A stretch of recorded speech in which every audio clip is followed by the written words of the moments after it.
Welcome back to Africa Business News as we get into some market conversation, and joining us now with the latest on some of the most recent activity on the ZSE in Zimbabwe is Batanai Matsika from Agribos Capital. Thanks so much, Batanai, for joining us today. So we have the elders continuing to discuss this week the need for free, fair and transparent elections in Zimbabwe as we venture closer, of course, to the July the 30th election date. Have you gotten a clear sense, of the difference between the new dispensation and the previous one led by President Mugabe?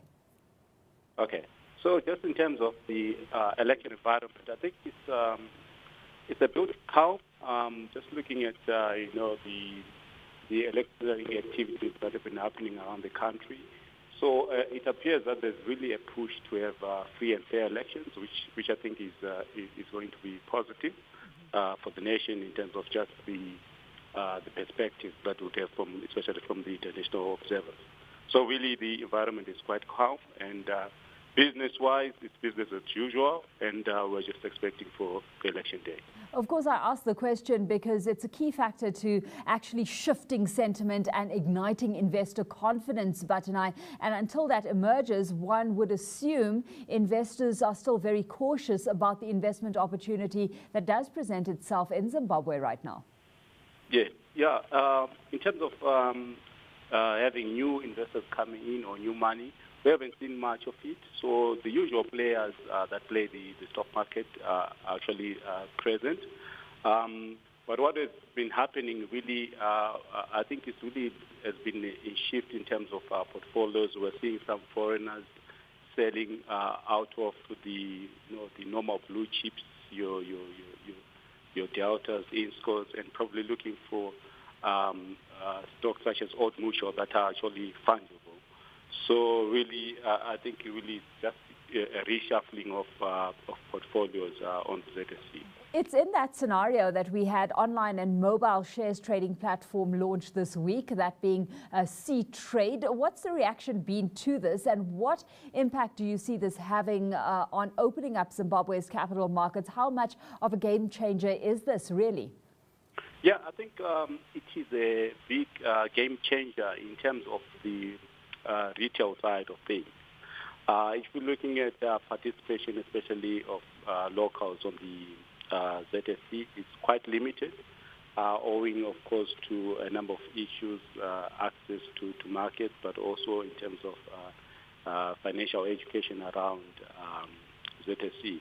But definitely with electronic money coming online, things such as EcoCash, I think on the local side, we're going to see a lot of activity from retail investors coming in to participate on the market. But also another game changer really has to do with the diaspora community. I think when you're looking at Zim, we have the number of Zimbabweans in professionals in the UK, also have some in SA, and we expect C-Trade really to open up in terms of retail investors and diasporans participating on the ZSE. Okay, so let's take a look at some of the investment opportunity that they could potentially buy into, and I want to hone in on the retail sector in particular. Meikles recently released its full-year numbers, and its performance largely driven by the supermarkets division. It's, of course, partnered with Pick n Pay over the recent past. How much more competitive muscle has that actually afforded the group? Yeah, I think the partnership with Pick n Pay has been very positive in terms of just bringing the expertise. I think Pick n Pay, in terms of marketing, market positioning, is actually quite strong at the present moment. The Meikles Group, they're planning to add new shops, and there are also a number of refurbishments happening. So really, it's an area that's quite exciting, and we're also seeing a bit of competition, though. Given that, there's interest in the consumer space. I think it was Choppy's. They actually added 2 new stores. They're now at 34. And also, Zim continues to be quite significant in the market. They're also doing some refurbishments. And really, if you're looking at the whole opportunity, especially in the consumer space, there's a lot of room for growth, especially when you're looking at the shopping mall concept as urbanization improves and also there's investment coming in.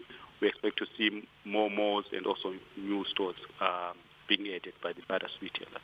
Is OK Zimbabwe trumping the likes of a Mikkels or Choppies in terms of the investment case it's putting on the table right now? Because OK Zimbabwe remains, as you've alluded to, the biggest player within this space after having recapitalized its balance sheet back in 2010 and fueling this expansion and refurbishment program. Its full year revenues up 23%, PAT up 174%, and those certainly numbers that you can't shy away from. They're quite impressive on a headline basis.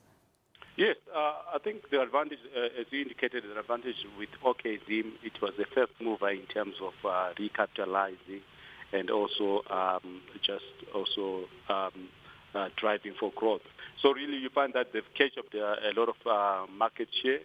They're officially the market leaders. But also in terms of their strategy, you find that they are quite strong, especially when you're looking at things such as promotions.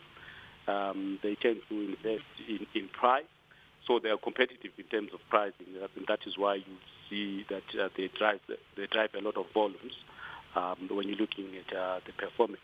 What the investors are interested in is valuation. Is that valuation enticing enough?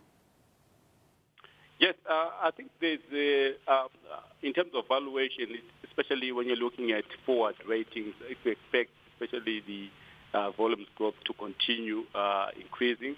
I think one thing that has happened in Zim is also the growth of electronic money, plastic money, that has sort of pushed volumes up.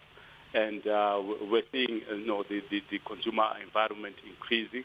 I think recently you've seen that the government has pushed for a salary increase for civil servants.